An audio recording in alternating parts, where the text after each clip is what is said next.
Howdy y'all, Andy McCabe here.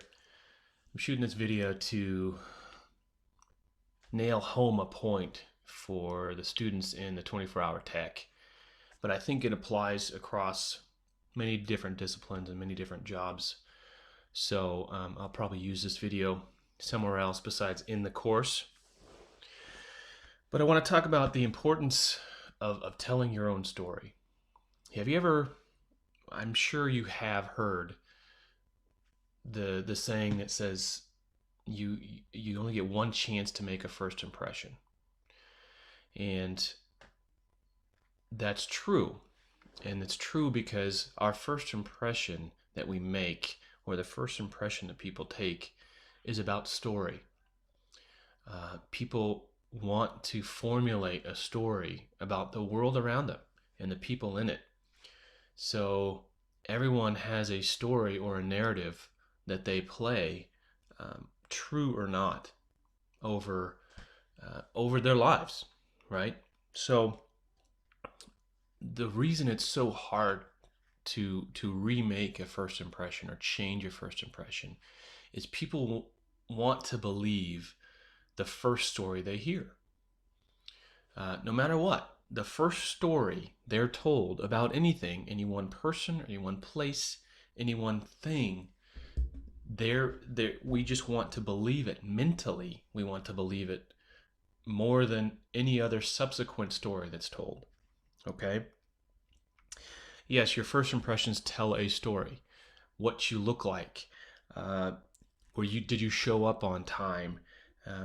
Are you happy? Are you sad? Are you grumpy that you have to be here? This is obviously in the context of water damage technicians showing up in the middle of the night. How you show up tells a story about you. It also tells a story about your company. Okay? The stories we tell about other people are important too, and I'll touch on that in a second. My story, I'm hesitant to tell it, but I'm going to say it anyway. I spent 20 years of my life as a terrible alcoholic. And I was in an industry, the restoration industry, that encouraged taking people out for drinks, golfing and drinking, going to baseball games and drinking. And I was in a playground. And I developed quite a reputation for being that guy.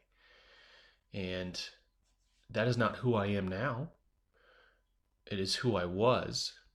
And today in the Portland market, I still have that reputation. That is still the Andy McCabe story. Is that guy that showed up and got as drunk as he could for whatever event you were at. Okay, my story that I wasn't telling myself, I was telling it through my behavior, and other people were passing that story on. My story prevented me from getting a job in the Portland market, the entire market, because of that story. I had to go outside the Portland market to find a job, and that's how I ended up in Bend, Oregon. Okay. Even today, when I interact, I have a hard time selling in the Portland market to people that don't even know me, have never met me, but they've heard my story.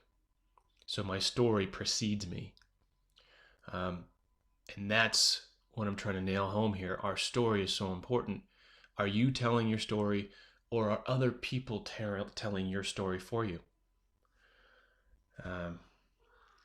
Our minds start making up a story for everything, like I mentioned earlier. That's how we wrap our brains around the world. And if you're working for ServiceMaster or ServPro or whoever else, your client has an idea of what your story is before you even show up. And what you do from that first impression either reinforces or breaks down that story. And we have an opportunity to retell our story or change our story based on our behaviors and our reactions. How do you do that? How do you tell your story?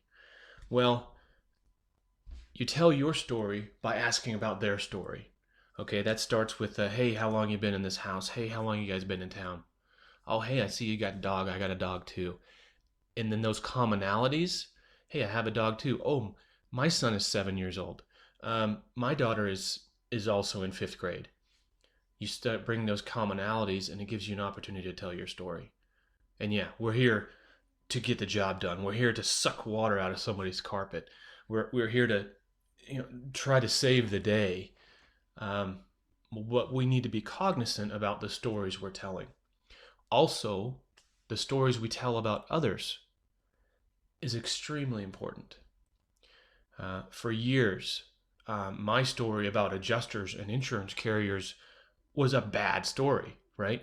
I wanted to, I wanted to somehow make myself look better or make myself look like more of a hero by saying, "Oh, well, they're just going to screw you, or they're going to, they're going to take advantage of you. That's why I'm here. I'm here to help you."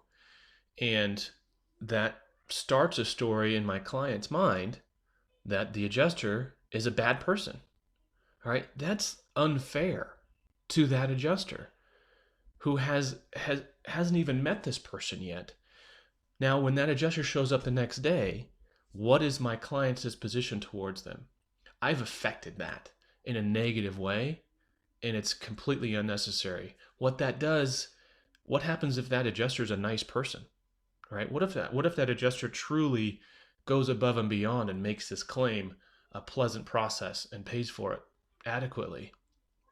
Well, my client in their mind is going to go, man, Andy told me something totally different.